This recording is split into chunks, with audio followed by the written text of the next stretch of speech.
आज हम करेंगे चैप्टर नंबर 13 जो कि है डॉक्यूमेंटेशन पॉलिसी कंडीशन 1।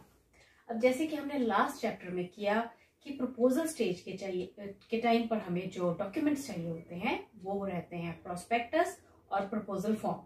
अब प्रपोजल फॉर्म फिल करने के बाद प्रीमियम कैलकुलेट किया जाता है और प्रीमियम कैलकुलेशन के बाद प्रीमियम जो है वो कैश काउंटर पे जमा करवा दिया जाता है। अब कैश काउंटर पे जब प्रीमियम जमा हो गया तो हमें मिलेगी वहां से एक रिसीट जिसे कहा जाता है FPR और जिसकी फुल फॉर्म है फर्स्ट प्रीमियम रिसीट।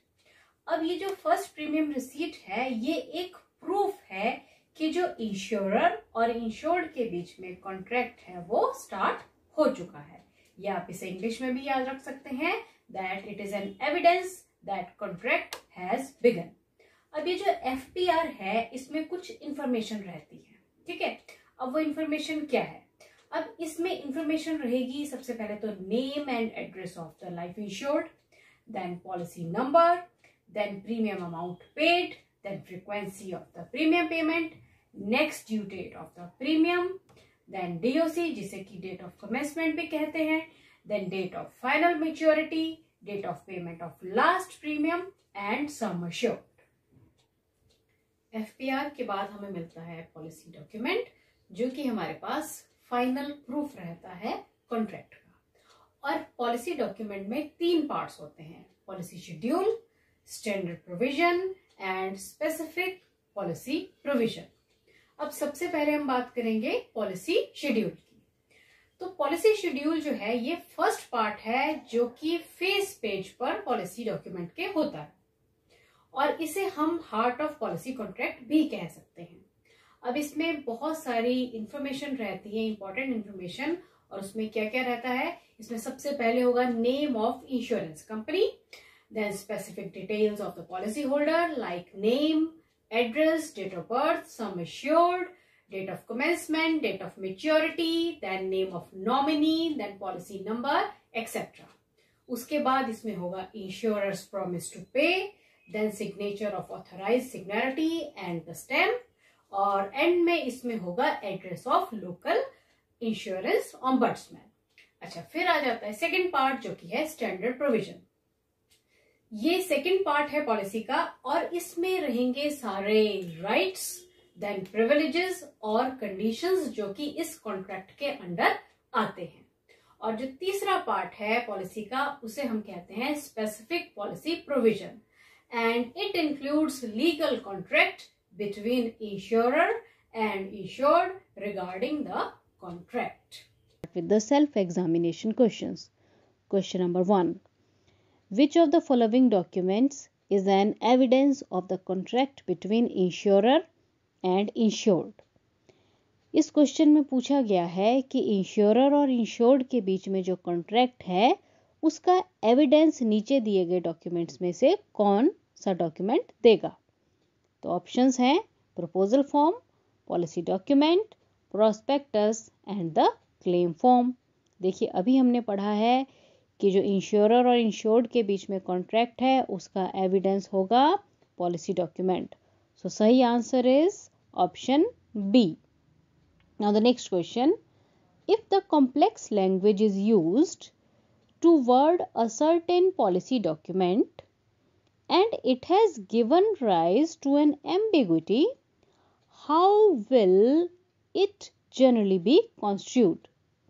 अब ये क्वेश्चन कह रहा है कि अगर किसी पॉलिसी डॉक्यूमेंट को लिखने के लिए कुछ कॉम्प्लेक्स भाषा यानी कि मुश्किल भाषा का इस्तेमाल किया गया है और जब इसे पढ़ा जा रहा है तो ये एक कंफ्यूजन क्रिएट कर रहा है, तो ऐसा कॉन्ट्रैक्ट जनरली किसके फेवर में दिया जाएगा?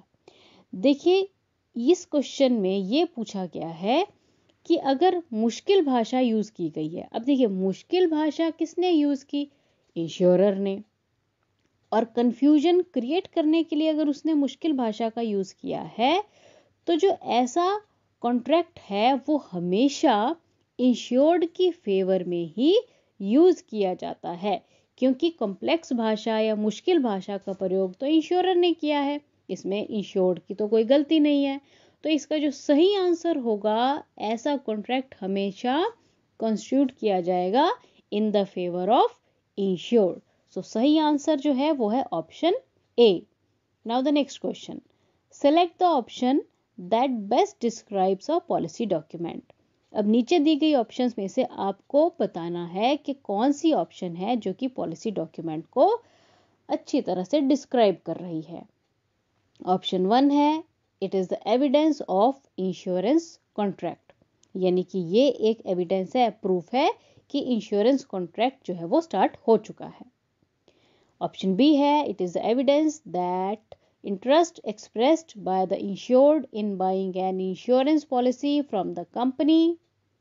Then it is the evidence of the policy followed by insurance company when dealing with the channel partners like bank, brokers and other entities.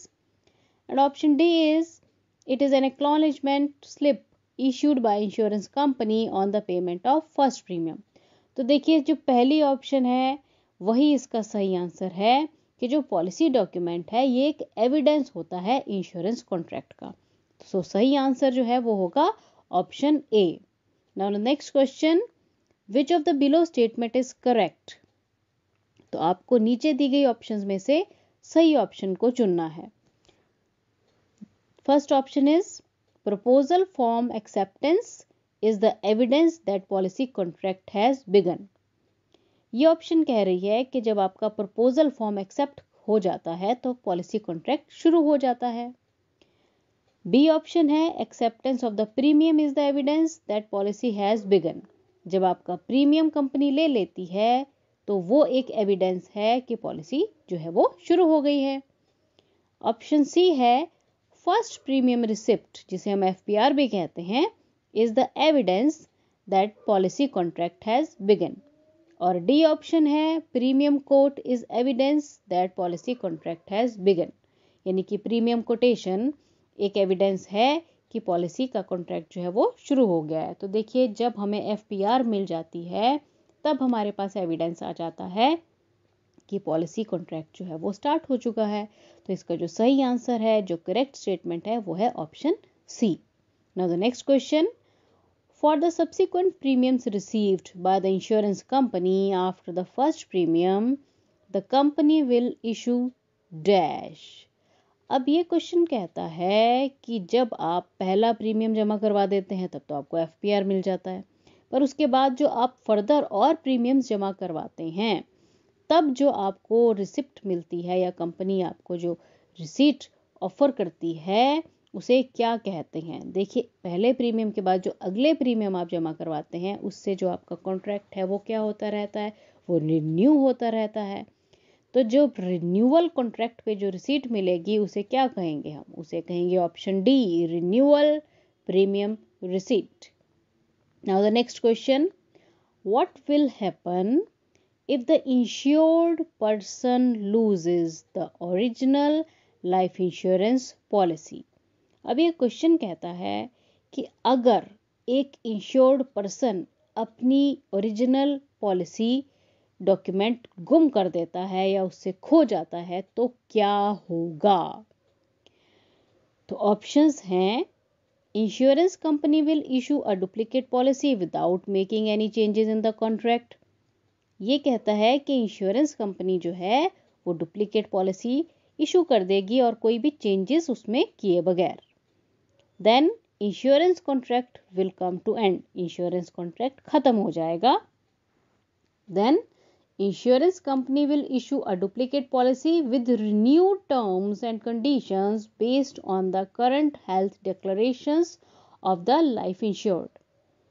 ये ऑप्शन कहती है कि इंश्योरेंस कंपनी डुप्लीकेट पॉलिसी तो issue कर देगी पर जो टर्म्स और कंडीशंस हैं वो अब नई होंगी जो कि लाइफ इंश्योर्ड के प्रेजेंट हेल्थ सिचुएशन पर डिपेंड करेंगी।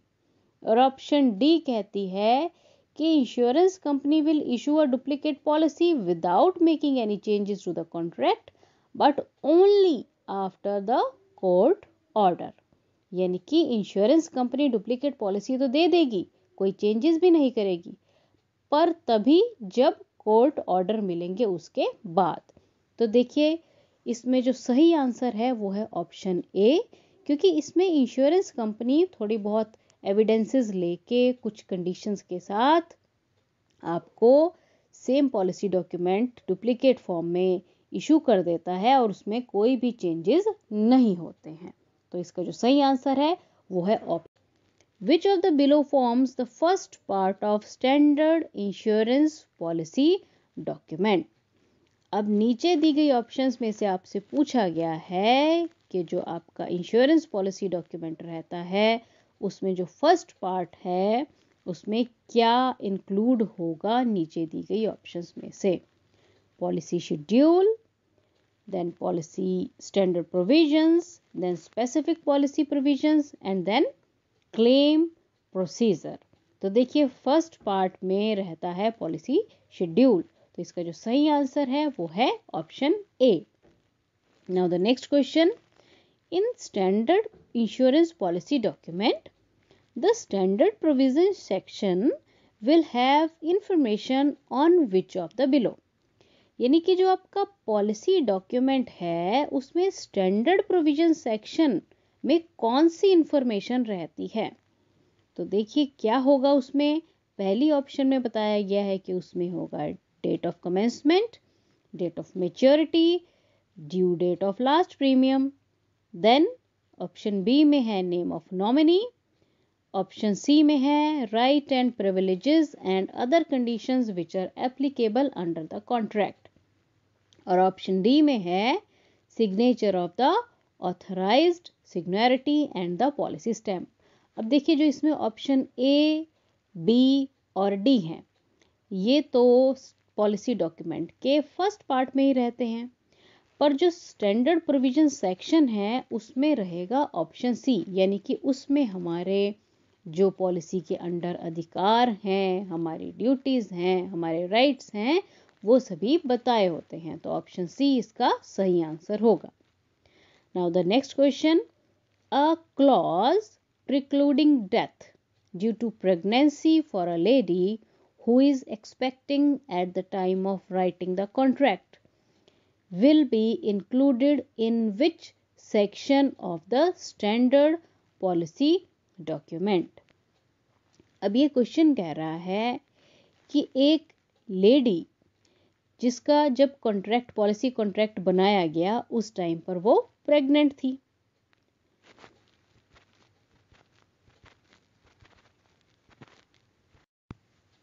Now the next question, a clause precluding death due to pregnancy for a lady who is expecting at the time of writing the contract will be included in which section of the standard policy document?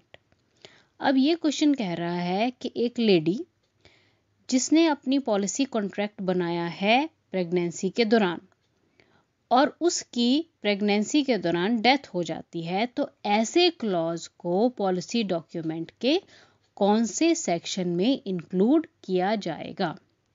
And the options are policy schedule, general provisions, standard provisions and the specific policy provisions.